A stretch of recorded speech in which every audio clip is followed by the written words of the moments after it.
সৃষ্ট মহান প্রেরণার নাম, তিনি সত্য পথ শুভ সংগ্রাম।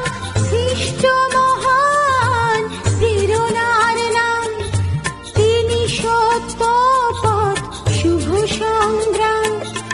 দ্বন্দ্ব ভুলে এক বন্ধনে হাতে হাত ধরি। প্রিয় শ্রোতা বন্ধু, প্রভু যীশু খ্রিস্টের নামে শুভেচ্ছা জানাই।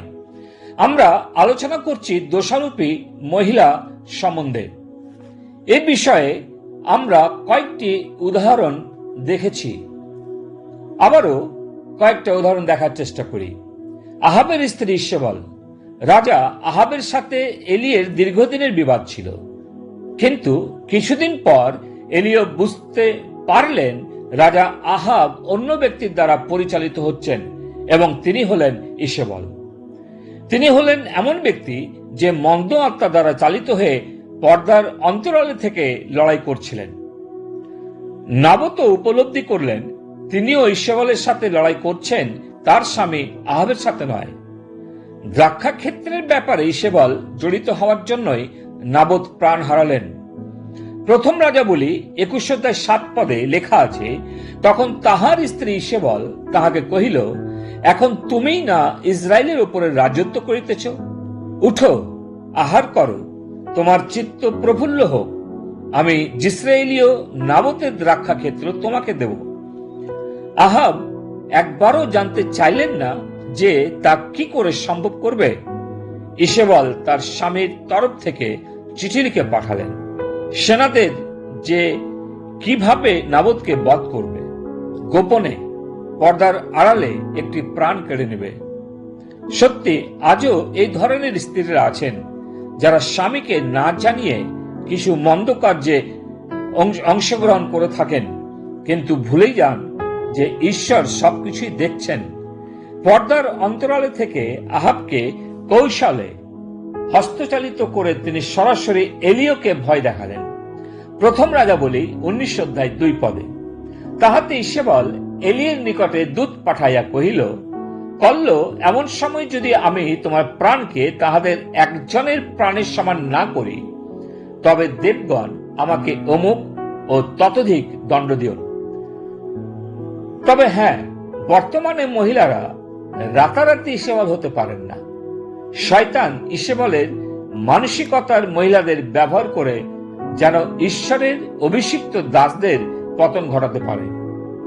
দেখুন, এলিয় এবং যোহন বাপ্তিস্মদাতার চেয়ে বড় অভিষিক্ত ব্যক্তি আর কে হতে পারে?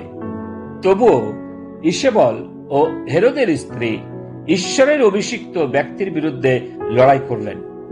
এই শক্তিশালী মহিলাদের এক গোপন রহস্য আছে যা তারা ঈশ্বরের সেবকদের বিপক্ষে ছড়িয়ে দেন। এই শক্তিশালী দোষারোপী মহিলাদের গোপন রহস্য, তারা গোপনে অভিষিক্ত ব্যক্তিদের ধরেন যখন অভিষিক্ত ঈশ্বরের দাসেরা একা থাকেন। যেমন এলিয়কে জানানো হয়েছিল প্রথম রাজাবলী 19:2 যে তিনি ইসরায়েলের মধ্যে একা বেঁচে আছেন, যাকে কিনা 24 ঘন্টার মধ্যে মরতে হবে। এ কথা শুনে এলিয় ভীত হয়েছিলেন এবং নিজের জীবন নিয়ে পলায়ন করলেন। ইসেবল 400 ভণ্ড বালের ভাবাদীদের থেকেও ভয়ঙ্কর। কর্মিল পর্বতে এলিয় 400 ভাবাদীর সম্মুখীন হয়ে চ্যালেঞ্জ করেছিলেন এবং ওই বালের ভাবাদীরা এলিয়ের কোনো ক্ষতি করতে পারেনি, কিন্তু ইসেবলের ভয়ে এত দ্রুত পলায়ন করলেন যে তার দাসও তাকে ধরতে পারলেন না। এইভাবে বাপ্তিস্মদাতা যোহনও ষড়যন্ত্রকারী হেরোদের স্ত্রীর ষড়যন্ত্রের শিকার হলেন। তিনি যখন সৈনিকদের পদশব্দ শুনছিলেন তখন তিনি কারাগারে একা ছিলেন। 2 জন ব্যক্তি বৃহৎ থালা ও ছুরি নিয়ে তার সামনে উপস্থিত হল। হয়তো তিনি কারাগৃহ থেকে চিৎকার করে প্রতিবাদ করে বলেছিলেন, আমি কোনো মন্দ কাজ করিনি, বরং আমি লোকদের নৈতিক শিক্ষা দিয়েছি, শহর থেকে অপরাধ কমানোর চেষ্টা করেছি। কিন্তু তার শেষ রক্ষা হয়নি। প্রিয়, তার চিৎকার প্রতিবাদ কোনো কাজে লাগলো না। সেই সময়ে গোপন কারাকক্ষে কেউ এগিয়ে এলো না সাহায্য করার জন্য। যোহনের যে কি হলো কেউ জানতেও পারল না, কেননা শহরের সবাই রাজকন্যার জন্মদিনে আনন্দ গানে নৃত্যে ব্যস্ত ছিল।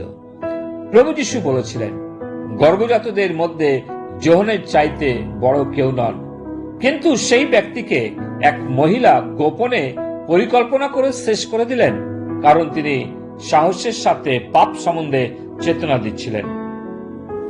প্রিয় ভাই ও বোন তথা সেবকগণ, আপনি যোহন ও এলিয়ের থেকে বড় নন।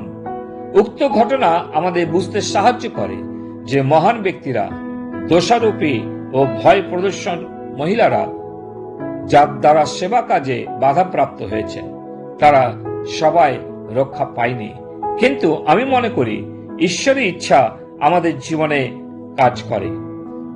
যেশায়া 14:24 লেখা আছে, বাহিনীগণের সদাপ্রভু শপথ করিয়া বলিয়াছেন, অবশ্যই আমি যে রূপ সংকল্প করিয়াছি তদ্রূপ ঘটিবে, আমি যে মন্ত্রণা করিয়াছি তাহা স্থির থাকিবে।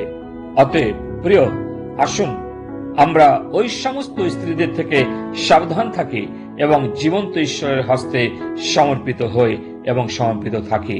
প্রভু তার বাক্যে আশীর্বাদ করুন। পিতা ঈশ্বর, তোমাকে ধন্যবাদ দিই, আজ সকালে তোমার বাক্য তুমি দিয়েছ। আমরা দেখেছি এলিয় ভাওয়াদি এবং যোহন বাপ্তিস্মদাতা, তাদের উপরে কিভাবে প্রভু স্ত্রী লোকেরা যারা চড়াও হয়েছিল এবং তাদের বিরুদ্ধে উঠেছিল।